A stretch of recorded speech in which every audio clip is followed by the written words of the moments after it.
Hey, Angela and Allison, how about these guys tonight? The Belfry Pirates once again four-peating. They win back-to-back Class 3A state championships, beating Central out of Louisville tonight. And in his 33rd season, once again, Philip Haywood is bringing a title back to Pond Creek. Of course, coming up on the Appalachian Wireless Sports Overtime Saturday night, we will have full set of highlights from the Belfry Pirates out in Bowling Green. Of course, reaction after the game. You want to hear what Coach Haywood had to say after the game because it was quite funny, and we heard from a couple of players as well. Plus, we have a lot of basketball. Perry Central Buckhorn played tonight at Perry Central, so that was a fun atmosphere to be in. You'll have to see their student section. That's all coming up on the Appalachian Wireless Sports Overtime Saturday night.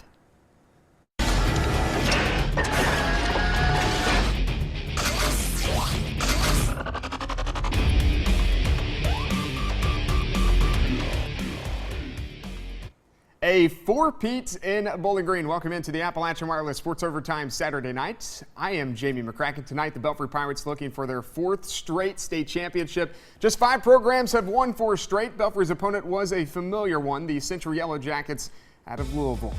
Let's go out to Bowling Green. It's Class 3A state championship. 4 of the Jackets' 5 overall titles have come against Belfry. Belfry starts with a handoff to Cameron Catron. And Mr. Catron, he gone. 58-yard touchdown run to get things popping. 7-0 Belfry early first quarter. Central's turn now. A huge pass to UCLA. Baker, he's got it. Sets up this play. Short pass to Rico White. And White, get off me, bruh. 24-yard score, game tied at 7, still in the first quarter. Belfry wants to change that, though, so they give it back to Wellman. Boing, boing, boing. 64-yarder. Belfry's got the lead back. It's 14-7 with 3 minutes left in the first quarter. We go late second quarter now. Central wants to even it up, but Austin Willem has other plans. Go get it. He's got the interception, Belfry ball. That pick would lead to a field goal by Willem, 36-yarder. Good. 17-7 at the break. Let's go second half. Belfry gets the ball, 4th and goal. They're stopped at the goal line. Central gets the ball back, but Devin Varney gets the pick, and he gets the pick 6. Diving on into the end zone, 24-7 with 5 minutes left in the third. All right, Central going to try this thing again, but no, Varney picks it again. Second pick of the night. He's jacked up. Look at the vertical there. And that sets up Wellman for another score, 1-yard touchdown, 31-7 with 2:20 left in the third quarter. Fourth quarter now. Tavion Hunter. Bye-bye. 50-yard touchdown. That would make it 38-7. Jackets made it interesting in the fourth quarter. But in his 33rd season, Philip Haywood wins another title as we go to the Highlands Black and Blue Clinic scoreboard, 52-31. The final score tonight, Belfry wins its 4th straight Class 3A state title, becoming the 6th team to win back-to-back-to-back-to-back state titles. Woo! All right, so Belfry wins its 6th state football championship, 4th in a row. Let's go out to Tanner Hesterberg and Carly Bell, who covered the game tonight for us. Guys, I'm sure you had a happy Philip Haywood and some happy players after the game. Well, that's right, Jamie. It's a party on Pond Creek again, 52-31. The Belfry Pirates knock off their old rival on this stage, the Louisville Central Yellow Jackets. Carly, another state championship, and Belfry did it by dancing with the date that brought them here. They stuck to that running game, and they rode it to victory tonight. Well, I'd say 407 yards is a running game. But here's an interesting fact. Over the 6 titles that Belfry has won since 2002, they have thrown the ball for a total of 15 yards, and they didn't throw any tonight. Not over even the 4 games. Over 4 games. So they didn't even attempt to pass tonight. But here's what happened: 407 yards on 46 carries, an average of about 8-9 a carry. But here's what happened: Central took control of the ball with time of possession in that first quarter, which allowed the game to be close. But then that third quarter happened, and Belfry was able to run away with it, especially Derek Wallman, 195 yards. He was also the MVP tonight as well with his 26 carries, 2 touchdowns, 7.5 yards per carry. And the offensive line really stepped up in the second half, which allowed Belfry to utilize that running game that they've been utilizing all season long. They got a little lazy in the fourth. You know, you're up 31-7. Lost an onside kick, Central recovered. They Yeah. were able to tack on a couple late touchdowns and make the score a lot more respectable. Absolutely. But Belfry's heart shined through enough for this big win and for the four-peat. We worked hard all year. We gave it everything we have. And, Coach said if we give it everything we have from day one, in August, we come here in this beautiful day in December, and we gave it everything we got, and we got us a four-peat. They've had a nice record, haven't they? Well, I can't say enough about them, and I talk with our young players about them on a regular basis. And the biggest thing is that their level of commitment and dedication is that they have fun and they work out, and they goof off a lot. I have to get on from time to time, but they're always doing something to make themselves better athletes. There's nothing really to say. It's what we wanted when we were freshmen, and now it's happened, and our hard work pays off. So there you have it, the fourth in a row for Belfry, sixth in school history, and Philip Haywood and his players are going to be dancing at that intersection there in Belfry at some point, celebrating this one, Jamie. Yeah, no doubt about it, Tanner and Carly. I just loved how he said, "Hey, they got a pretty good record, don't they?" I mean, these seniors now have won 4 straight titles. Just amazing stuff out there tonight, guys. Now, looking ahead to tomorrow, a couple of mountain teams will try to bring back another state title. Of course, Johnson Central against undefeated Franklin Simpson in 4A, and Pulaski County versus undefeated Bowling Green in Class 5A. Tanner, Carly, those are going to be some good games you'll have as well. Oh, absolutely. I talked to Johnson Central. They were here at the 6A game, which is going on currently. I talked to them, and I asked them, I was like, Franklin Simpson undefeated. They're like, Franklin who? So they're in the right mindset, and the Pulaski football Twitter has been blown up all week, and they're ready to go. I just noticed it's the Pulaski Maroons against the Bowling Green Purple, so it's a battle of colors. That's interesting. For that 5A. Interesting observation. The Tide Bowl, if you will. Bowl, if you will. Another important thing for Johnson Central, the Golden Eagles, of course, made it here last year. They did not have a good showing, so they have that experience under their belt. Of course, Pulaski County winning the state championship a couple of seasons ago, and they've been on this stage as well. So both of those schools, those players, those coaching staffs will carry a lot of state championship experience into those games tomorrow. And I'm so excited for these games. Me These are the too. 2 games that I've been the most Not excited for the weather, though. It's No. supposed to be just as cold as it is today, plus And- add a lot of rain tomorrow. Yeah, I'm not about that. I don't want to break out the rain boots. I'm already a little cold out here in case you can't tell. But Jamie, I hope you have a great rest of the show. It's been fun out here. I can tell you guys are a little bit cold, but quit complaining. We got a mountain team coming back with a state title, right? I'm just kidding. Look at them, they're just laughing. Okay, all right, thanks guys. Let's take a look now at the history for Belfry. Look at the history made tonight. Belfry winning its 6th state football championship overall, 4th consecutive. The Pirates outscored their opponents 248-60 in their 5 postseason games. They are now 6-7 all time in state title games. 4 of those losses are to Central. Now, if you want to rewatch the game that happened tonight, again, Belfry winning 52-31, tune into This TV, our second channel, tomorrow night at 8 o'clock. We will re-air the Class 3A state championship game in its entirety. Again, Belfry Central on This TV at 8 o'clock Sunday nights. All right, let's look ahead again to the Sunday games. In Class 4A, Johnson Central will kick off against Franklin Simpson at 4:45 Eastern Time. The Wildcats undefeated. The Golden Eagles looking to bring back a title for the Mountains, making their 2nd straight trip to Bowling Green. Now, if you want to rewatch this game, that's what the bottom graphic is all about. You will be able to rewatch it at 6 o'clock Monday on This TV, our second channel. Kickoff at 4:45 Sunday, and then This TV broadcast at 6 on Monday. And then in the nightcap, the Class 5A state championship featuring the Pulaski County Maroons and Bowling Green Purples. John Hines Maroons making their 4th straight trip and looking for title number 2 in school history. Of course, they won it over Graves County in 2014. The Purples are undefeated this season. Pulaski and BG will kick off at 8 o'clock tomorrow night. The re-air of this game on This TV will be on Monday at 8:30. Now, last night in the Class 1A state championship, it featured a rematch of the 2008 Class 1A title game. Same outcome, though. Beechwood takes the state championship from Hazard. Final score 21-14 over the Hazard Bulldogs. Corey Smith had his lowest rushing yardage of the season with 128 yards. The passing game could not find a groove. Drops and interceptions. It came down to the final 30 seconds, and Hazard could not connect. Head coach Mark Dixon, though, still tremendously proud of his team's effort. Our team fought to the very end. That's all you can ask of them. I'm not one bit disappointed in these young men. They fought hard the entire game, did everything we asked them to do. It didn't go our way tonight, but our boys, they worked hard, and they're winners. They're winners. All right, so look, we got 1-1 so far. Hazard loses. Belfry wins tonight. Silver Mountains doing pretty well. Belfry again bringing home another title to Pond Creek. Congrats to the Pirates. Coming up next on the show, Kentucky.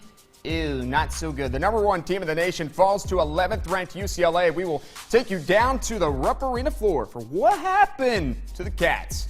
What happened? Welcome back to the show. Congrats once again to the Belfry Pirates on winning their 4th straight Class 3A state championship. We continue now. We switch gears to basketball. 2 of the nation's Blue Bloods facing off at Rupp Arena today. If you like points, you were probably like this all day.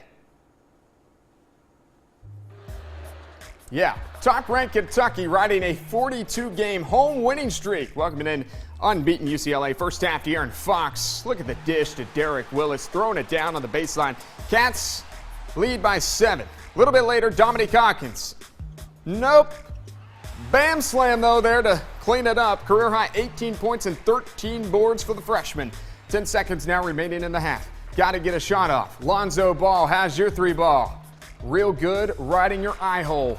Bruins led by 4 at the break. Second half, Bruins on the run. Bryce Alford misses. Oh, okay. That's a thunderous putback. Lead out to 9 for UCLA. Story of the second half was TJ Leaf. It's still fall. He had 17, 13 boards, lead up to 14. Off the UK turnover now. Ball throwing it down. How about UCLA right now? He had 14 points. The Cats are trailed by as many as 8 in the final minute, but Derek Willis making a 3 ball to make it a 1-possession game with 10 seconds to play. However, the coach's son, ice cold. Bryce Alford makes 2 free throws to extend the lead to 5, and that would be the final margin as we go to the Highlands Black and Blue Clinic scoreboard tonight. Number 11, UCLA upsets #1 Kentucky 97-92. Monk, Fox, Bam, all with at least 18 points, but it was the highest point total allowed in the John Calipari era. Our sports director Josh McKinney was there. What up, Josh? A game with a lot of hype, a game with a lot of excitement leading up to it. #1 Kentucky, #11 UCLA, 189 combined points. 20 NBA teams represented Saturday afternoon as the Bruins knocked off the top-ranked Cats 97-92. So for us to come in here and get a win, it's huge for us, and I couldn't be more proud. We had an ebb and flow of the game, but thought we controlled things in the second half, and we proved if you can run with this team, you can run with anybody, and we thought it would be a track meet. It was. One of the players everyone was anxious to see was UCLA freshman Lonzo Ball. His 3-pointer to end the first half gave the Bruins a 4-point lead, and they would never trail the rest of the game en route to the highest points allowed by a John Calipari coach team here at Kentucky. I like the fact we didn't give up, we kept fighting and all that, but you know, you can't make a run and then have a turnover, dunk, give up a 3, 5-point play in 12 seconds. You can't do it. You can't do it to your teammates. And it was just, again, a disciplined play. I'm not going to try anything fancy. We're going to get a basket and be down 5. And that's just a learning experience. The loss snaps a 42-game home winning streak for Kentucky. They hadn't lost here at Rupp Arena since February of 2014 when they lost to Arkansas. They will try to start a new home winning streak next Wednesday when they host Valparaiso. Reporting in downtown Lexington from inside Rupp Arena, Josh McKinney for Sports Overtime Saturday night. All right, good stuff, Josh. The Morehead State Eagles with a tough road game this afternoon, taking on number 15 Purdue in West Lafayette. Eagles running early. Miguel Descent. Get some of that. He had a team high 11. Then it's Xavier Moon taking the pass, pulling from well beyond the top of the key. His 3 balls looking good. He only had 5 points, though. Morehead keeps firing from the perimeter. Sufi Diakite knocks down the 3 from the corner pocket. He had 8 points, but the Boilermakers hitting on all cylinders. Carson Edwards. Get some of that. Game high 16. More from Edwards again. Boilermakers were cooking from deep. 15 of 29 from distance. Morehead drops its 5th straight now. 2-5 on the season. 90-56. All right, some good old-fashioned mountain basketball tonight inside John C. Combs Arena. A rematch of the 14th Region Championship. in the Commodores opener. Who schedules the Horn as their opener? Shannon Hoskins. He looked good tonight, had the dress shirt and tie. Perry's student section was lit. I love my guy in the mullet wig. That's a fake mullet. Here's a real mullet. Shannon blanks. His is real. First quarter blank up to Daniel Hurley. All right, line it up. 3-ball, real good. Damon Tobler now letting it fly. That's no good, but he gets his own rebound. And then look at Tobe. Back up and in. Commodores down 5, though. Austin Bennett now taking the kids to English class. Look at the English off the backboard there. He had 9 first-half points. Second quarter, Perry swinging the ball around. Austin Hill buckets. He had 8. Perry still down 5. Love the pass here by the boss. Tobe striking a pass to Chandler Cotto up and in there. And then Tobler to Noah, baby, got back. Noah backs 3-ball, always real good. He had 7 of them, game high 23. Perry did not take the lead until the third quarter, and when they did, it was over with. Off the miss, back to Tobe. He's lucky I put that in the highlight. Oh, don't get jacked up. That was a layup. Usually got to finish those good on Sports OT. He had 14. Perry Central 1-0 to start the year. 59-44 the final at Punkin Arena. Doors go to Clay County Tuesday nights. All right, the high school basketball season is here, of course. We were able to see a few games this week, including some games last night. For the first time this Sports Overtime season, here's the least famous recipe, Hazard and Whitesburg. Full court press. High school basketball in the Bluegrass is back. The first week in the books.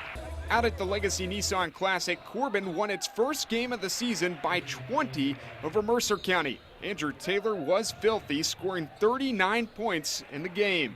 Harlan County took the floor after the Red Hounds, and the Black Bears looked smooth. Cameron Carmichael even lost his shoe at one point, but still blistered Taylor County for 26 points. Ty Simmons was all over the boards with putbacks, 12 rebounds total, and Trey Spurlock with a nice game as well, 22 points for the senior. Black Bears are 2-0 to start the year. The defending 13th Region Girl Champion Harlan Lady Dragons beat Knox Central at Knox Central by 30. They will stay on the road for 5 more games before their home opener, December 16th, which will feature a 13th Region Championship rematch against Harlan County. Meanwhile, in Pippa Passes, Pike Central's Cassidy Mullins scored 17 points and eclipsed the 1,000-point mark in her career. Mullins is just a sophomore. The Lady Hawks are 3-0 after a win over Jim Buchanan. One other note from Friday night, Barberville scored 91 points at a win over OBI. Not much basketball this week, but football is over, so now the focus will be on the hardwood from here until March. This has been the least famous recipe, Hazard and Whitesburg. Full court press. I like that bank shot at the end, right? We close out the show next with our play of the week. Plus, Western Kentucky wins the Conference USA title. Highlights of the Hilltoppers. Welcome back to the show. Conference USA Championship today in Bowling Green, Western Kentucky and Louisiana Tech. Let's go back to the Corvette capital of the world. Hilltoppers going for back-to-back conference championships. We're going to go back-to-back, hosting the Bulldogs. Let's go first quarter. We're tied at 3. Former Central running back Anthony Wales. 15 yards around the left side, 10-3 Western Kentucky. Later in the first, more Wales. Oh, Whale. Oh, high stepping onto the end zone. Western defends its Conference USA crown. Toppers defeat Louisiana Tech 58-44 to win the Conference USA championship. All right, now to the Southeastern Conference title. Alabama starting quarterback Jalen Hurts becomes the first true freshman to start in a SEC championship game. Late first quarter, we don't got no quarterback. Derek Gore comes clean, blocks the Florida punt. Josh Jacobs scores the touchdown. 27-yard return for the touchdown, 17-7. In the second, on 3rd and goal, Jalen Hurts. Now we got some Hurts. Hits Greg Dieter with the 6-yard touchdown pass. Alabama rolls the Gators. Roll Tide in the SEC title game, 54-16. Penn State and Wisconsin squaring off for the Big Ten championship. Already 7-0. Badgers in the first when Corey Clement bouncing to the outside. It says he's racing for 67-yard touchdown. I think he's just following his blockers. 14-0 Wisconsin. to the second. Whoops. On a 3rd and 1 from the Nittany Lion 32-yard line, the snap goes over the quarterback's head. Ryan Connolly scoops it, and he scores. 12-yard fumble return for the touchdown. The game is currently in the second half right now. And in the 4th quarter, Penn State leads 38-31 over Wisconsin. A big thing, of course, with Penn State beating Ohio State. All right, let's do our play of the week now. Tavion Hunter. This really capped it off tonight for the Belfry Pirates. He was chugging, and chugging some more. It's a 50-yard touchdown as the Pirates defeat Central out of Louisville. The 4th straight state title, of course, for Belfry's 6th championship overall in program history. You got to congrats to the big Belfry Pirates. Tavion Hunter providing, let's watch it one more time, with our play of the week. He's only a junior. We'll see him. All right, we close out the show tonight with some sad news. Peggy and Leon Moore lost their lives tonight in a car crash. Our thoughts are with their son, Kyle Moore, of course, the Breathitt County head football coach, and the entire Moore family. It's tough to hear that tonight. Next week, it's all basketball, of course. Congrats to Belfry once again on winning the Class 3A state title. We'll see what Johnson Central and Pulaski County can do. Hopefully we can get 2 more back here to the mountains tomorrow. Thank you for watching.